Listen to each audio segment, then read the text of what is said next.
nauna ako sa church, tapos biglang nag-attend sila kasama ni Kuya Jason.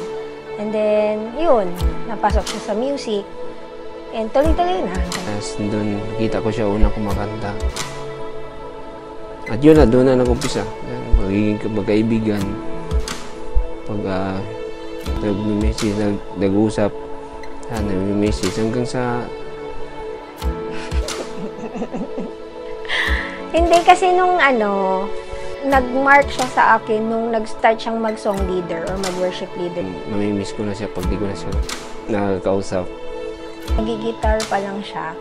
May minsan na nagpa-practice kami ng line-up ko for tomorrow. Dalawa lang kami sa church. Tapos parang naka-feel ako ng hiya sa kanya. Naging close kami. Dumating sa point na sinasabi ko na mahal ko na siya. Welcome to Arnel and Queen Wonderful Wedding Ceremony.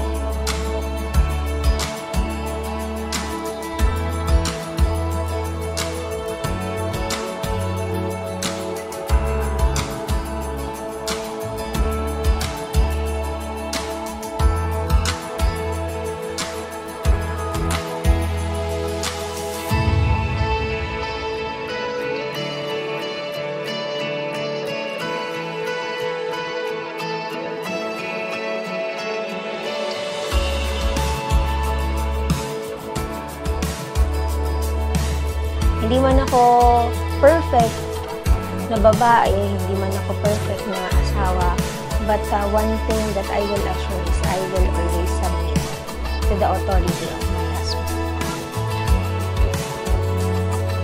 Yun na sinasabi ko, hindi ko mapapantayan yung pagmamahal na binigay ng papa niya sa kanya, paano siya minahal. Pero kung ano man yung makakaya ko bilang asawa niya, ibigay ko sa kanya, mapaligaya ko siya, mapasaya ko siya. Kung ano yung kaya kong gawin para sa kanya, ibibigay ko sa kanya bilang asawa. And keep her in sickness and in health, and foreseeing all others to be faithful to her as long as you shall live both. Arnel? Yes, I do. To the bride queen, are you ready to enter this holy relationship, to accept this responsibility of a wife? Yes, I do. Arnel, you may now take the bride to the altar. Hindi talaga natin mawari kung ano yung kasi noon, ako po yung nakikisan ko. Dapat dapat patuloy sa buhay.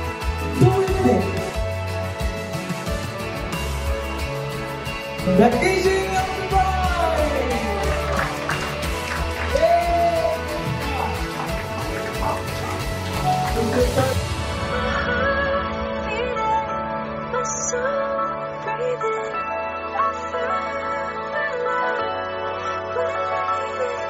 Father, that we are rejoicing today, Lord, sa kagalakan mo, Panginoon, na ipinagkaloob niyo po sa bawat isa sa amin.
mamahalin ko siya hanggang ako ay buhay pa. Hanggang ako ay humihinga. Ibibigay ko sa kanya ang pagmamahal. Ang mapapangako ko kay Kuya Arnel bilang asawa niya is yung I will follow the word of God, or kung ano yung gusto ng Panginoon para sa amin as wives, which is to submit ourselves sa amin pong asawa. Ready, go, come on!